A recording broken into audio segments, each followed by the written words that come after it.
தேவயானி போகாத கோவிலே இல்ல. பொண்ணு பொறந்த நாள்ல நடந்த விஷயத்த பத்தி பகிர்ந்திருக்காரு ராஜகுமாரன். 2000 வருஷங்கள்ல தமிழ் சினிமாவோட முன்னணி நடிகையா வலம் வந்தவங்க நடிகை தேவயானி. இவங்க தமிழ் சினிமா மட்டும் இல்லாம தெலுங்கு, மலையாளம், ஹிந்தி மாதிரியான பல மொழி படங்கள்ல நடிச்சிருக்காங்க.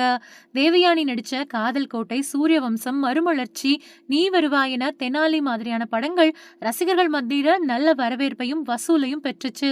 திரைப்படங்கள் மட்டும் இல்லாம சன் டிவியில் ஒளிபரப்பான கோலங்கள் சீரியல் ரொம்ப பெரிய அளவுல வெற்றி பெற்றது.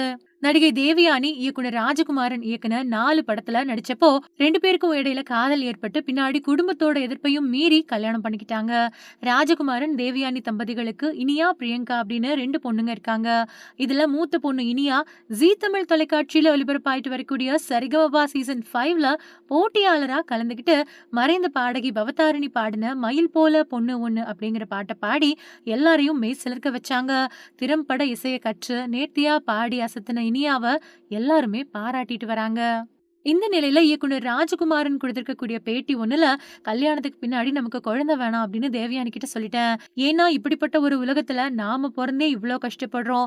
நம்மோட குழந்தையும் பொறந்து கஷ்டப்படணுமா அப்படின்னு நினைச்சுதான் தேவயானி கிட்ட, உனக்கு நான் குழந்தை, எனக்கு நீ குழந்தை, நம்ம 2 பேரும் இருந்தா போதும், நமக்கு குழந்தையே வேணாம் அப்படின்னு சொல்லிட்டேன்.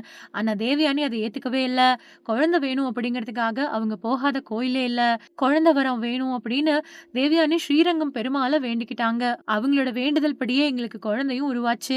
குழந்தை பிறக்கிறதுக்கு பிப்ரவரி கடைசி வாரத்துல டெலிவரி டேட் கொடுத்திருந்தாங்க. ஆனா ஜனவரியிலேயே வலி வந்துடுச்சு. நான் ரொம்பவுமே பயந்து போய் ஹாஸ்பிட்டல்ல சேர்த்துட்டேன்.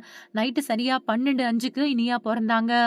அன்னைக்கு வைகுண்ட ஏகாதசி அப்படிங்கறதால கோவில்கள்ல 12:05க்கு சொர்க்கவாசல் திறக்கும். அந்த நேரத்துல தான் இனியா பிறந்தா. பெருமாளை தேவயானி வேண்டிக்கிட்டே இருந்ததால சொர்க்கவாசல் திறப்பு அன்னைக்கே இனியா பிறந்தா. கிருஷ்ணர் கூட கரெக்டா 12 மணிக்கு பிறந்தாரு. ஆனா இனியா 12:05க்கு பிறந்தாங்க. அந்த நாள என்னோட வாழ்க்கையில மறக்கவே முடியாது அப்படின்னு சொல்லியிருக்காரு ராஜகுமாரன்.